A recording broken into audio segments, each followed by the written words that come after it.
In this video, I'm going to tell you why you should make a feature film with zero crew, at least once. I'll share with you how to pick the right story, how to organize your production, and at the end of the video, I'll share with you a mindset I brainwashed myself with in order to get it all in the can.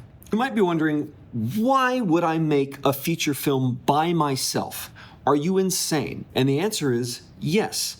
It is insane, but it's also necessary. I discovered how to make a zero crew feature film while working on a cruise ship as an actor-musician. And I say discovered because there's no blueprint. To truly learn how to do it, you have to do it. You can't read about it. This video that I'm making will only take you so far. The first step to making a zero crew feature film is finding the right kind of story. Now, what the right story is depends entirely upon your individual life, and there's three pretty simple criteria for how to determine the story that you might want to tell.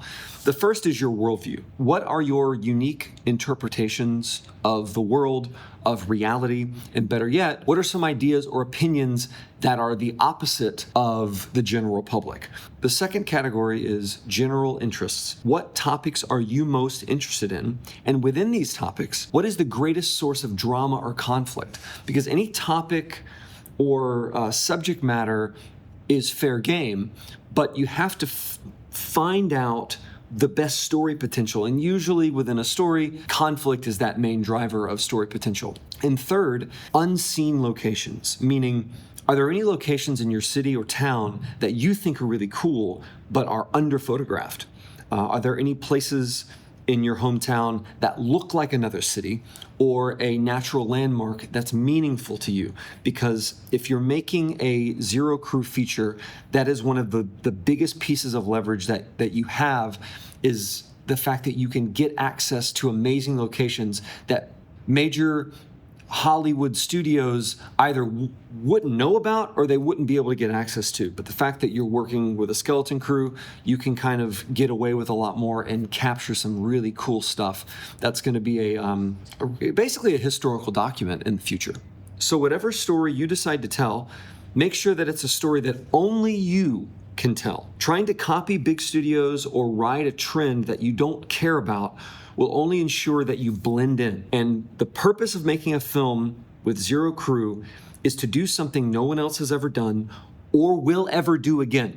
So make your story bold and personal. That is your main source of leverage when doing a project like this. And a pro tip is, if you're unsure about what kind of story to tell, consider writing a mini autobiography. Jot down some of the most extreme and meaningful stories of your life, whether they're positive or negative, and gauge how they emotionally affect you. Because this is a way of reverse engineering your own version of market research. Because if you're not emotionally moved by the story that you're telling, then the audience won't be either. So to sum up this section, be strategic when coming up with your story. Avoid trends. Really ignore everything that's being put out by the mainstream. Opt for a story that only you can tell because your individualism is your primary edge. And make sure that the story connects with you on a primal level. That way, there's a greater chance of it connecting with a larger audience as well. And let me remind you as sternly as I can, your life is not boring. I've heard this limiting belief time and time again. I've even believed it at times. It's not true. Every individual has the entire spectrum of humanity within them. They've experienced the highs of highs, the lowest of lows. You just have to know how to mine that experience and present it to an audience in a compelling way. You've gotten your story and you're ready to shoot. Now, you got to get it done. The main reason to make a zero crew feature film is to test your limits both as an artist and a producer or an operator. In my opinion, having the entire production rest on your shoulders is a rite of passage that strengthens your resolve and reveals what kind of person you truly are. Because if you can't manage a feature film by yourself, how are you going to manage a feature film with 10x the resources and 10x the responsibility? How do you make it happen? I'd recommend 3 principles. The first principle is surrender. This is going to be all-consuming. Accept that your life is on hold until principal photography is complete.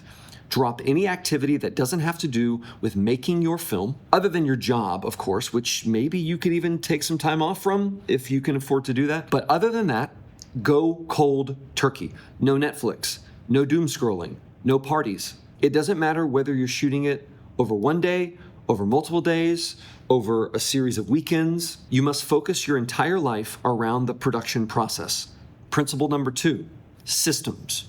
This might be the determining factor in whether or not your feature film is successful or even gets finished in the first place. Everyone has their own process for how they like to organize information, so find a system that works best for you. I can't tell you exactly how to do that. For me, spreadsheets were what kept me organized. I essentially created a tab for every department, one tab for story beats, one tab for scheduling, one tab for continuity, one tab for wardrobe, etc. And I just went completely autist mode and put in all the information I could, organized it. So whenever we were shooting, whatever day we were shooting, I could reference and hyperlink the tabs and know the costumes were good, the locations were good, the shot list was good. That's how I got it done. You do you though. What I would recommend doing though is create a list of start of day activities and end of day activities. So, and do them in the same way every day of production. So for example, start of day activities could be things like a final check on shot lists or making sure that your gear is packed correctly. End of day activities could be downloading footage from that day's shoot or checking off the scenes that you've completed. Whatever works best for you. This will instill a routine in what will definitely be one giant chaos storm. And the final principle, mindset. Mindset, mindset, mindset. If you haven't seen the Shia LaBeouf Do It video, I'd recommend watching it. And even if you have seen it, I'd recommend watching it a couple more times. This may sound silly, but I watched this video a lot. And it's one of the reasons I got over the finish line, is because the simple principle of do not give up, keep going, do it, do not let your dreams be dreams. You almost have to have a delusional sense of belief in yourself and in your ability to counterbalance the forces that will make you want to quit. It will feel almost impossible at times, but trust me, the feeling you get after completing principal photography of your debut feature film is one of the best feelings that I've ever had as an artist. Having the confidence to go make a zero crew feature film is a once-in-a-lifetime challenge, but it will also be a once-in-a-lifetime opportunity when you get it done. But I hope that the next time you find yourself yearning to make your first feature film, that you remember the ideas that I shared in this video, because these ideas are what helped me get my first feature film shot. These ideas are what will help me finish post-production of my film, to release my film, and to make my next feature film. Because I've only made one. I know people who've made dozens of films. I'm just trying to help people get their first feature film made. So I'd love to hear from you. And I'm actually also curious, if I had to make a second video on this topic, what would you want me to cover next? Let me know in the comments. And if you want to know more about the feature film that I recently made, my debut feature film, no budget, shot on a cruise ship, then you can watch the video listed here somewhere. In this video, I go a little bit deeper into the origin story of the film and what the film's about and kind of what is coming next. I sincerely appreciate your attention. Thank you for watching, fellow studio heads, and I look forward to hearing your stories in the comments. Cheers.